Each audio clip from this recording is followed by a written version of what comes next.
Hey guys, today I want to talk about why relationships are crucial to the success of your business. Alright guys, so what's going on? I just have a quick minute here in my truck running around doing some errands. I thought I'd reach out to you guys and just kind of say what I've been thinking about lately. Relationships are crucial to the success of your business.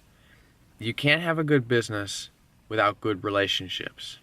Now, I know what you guys are thinking. You're thinking like, yeah, I have a girlfriend, I have a wife, Joe. It's strong, we're good. No guys, I'm talking about business relationships. So, an example of a business relationship is the relationship you have between yourself and, say, your equipment dealer, for instance. A good relationship with your dealer can mean that you're not down a mower. Or that broken trimmer that you just turned in, yeah, he can have it up and running like that.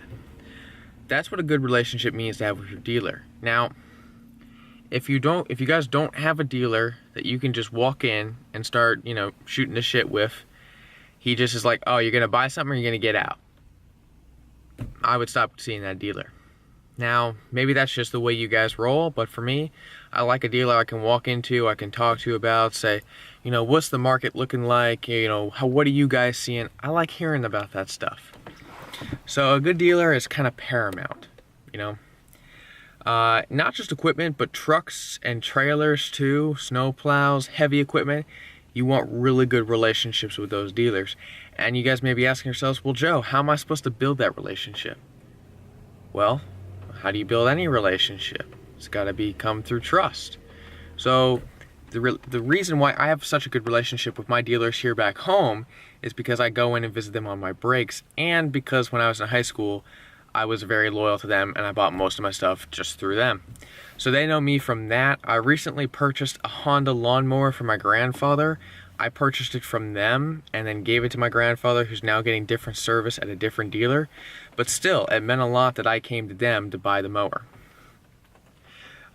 So even if you guys aren't buying stuff, and that's a great way to start establishing a relationship, if you just discover a new dealer, go in, buy a trimmer, buy a handheld blower, buy something, and get the conversation going.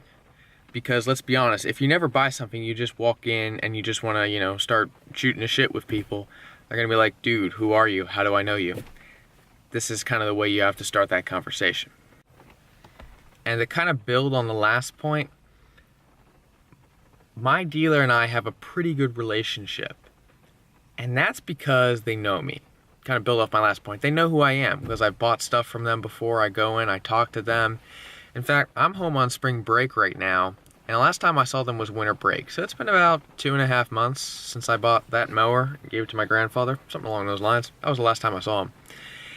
And I walk in, and I started looking around, and they're like, hey, Joe, what's going on, dude? And so I go and I talk to one of the guys that I usually talk to, and he's actually the guy that sold me my mower. Great dude. The other salesman I usually also deal with wasn't in that day, but I got to talk with my usual guy. He just asked me about school. I told him, all the stuff that's been going on, how I'm going to Utah for this landscape competition. The funny thing is that the company I'm working for this summer actually buys all their equipment from this same dealer. So when I was talking to them back in December and they were asking me what's going on, and I said, oh, I'm thinking about working for this company this summer, they were like, you should really consider that. That's a really top-notch company. And they were able to give me the inside scoop about what, they thought of them and how they thought that they did. And it was all really positive stuff. And that actually kind of weighed into my decision. So when I went back yesterday and then I was talking to them, telling them about how stuff was going on, I was like, hey, guys, by the way, I ended up deciding on working for that company. And they're like, awesome stuff, man. You're going to learn a lot. So just having relationships like that in business can set you miles ahead of pretty much most people, Alright, examples of other good business relationships you guys should have, like landscape supply store, nursery supply, where you guys get your chemicals and products. You guys should have a good relationship with them. Another example of a positive business relationship you want to have is with your business professionals. So I'm talking about like your accountant, your tax guy, all those people. Some people actually don't use companies like Vistaprint. They use local guys for advertising. So those print shops, you want really good business relationships with those guys for the same reasons I talked about for the dealers. For example, the print shop. Say, you guys tear a bunch of t-shirts on the job or something, and you say, guys, we really need new business t-shirts. And you say, you know what? I know who he is. He's a solid dude. Guys, let's get him up and running. And then, 2 days later, you guys have brand new t-shirts.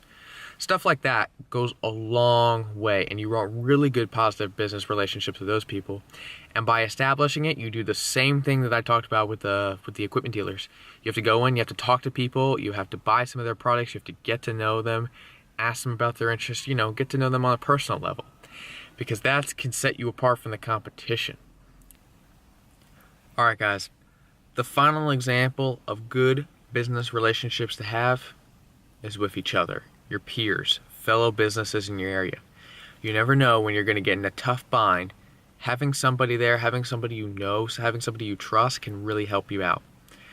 Also, helping each other out on jobs. Say company A doesn't have a stump grinder, but company B does. If you guys know each other, you can throw the business to company B's way and be like, well, I have a stump grinder, but my friend does, and you can trade business like that. And then company B may be like, oh man, well, I don't have a mini excavator, but company A does, and you're like, yeah, I have a mini excavator, yeah, I can help you out. Having relationships like that can really set you apart. Now, I'm not saying, you have a mini excavator, you have a stump grinder, but you have something unique about your company that you can help fill somebody else's need. That can be awesome. Also, it's just nice to have friends around town and be like, hey, what's up, dude, when you're driving past.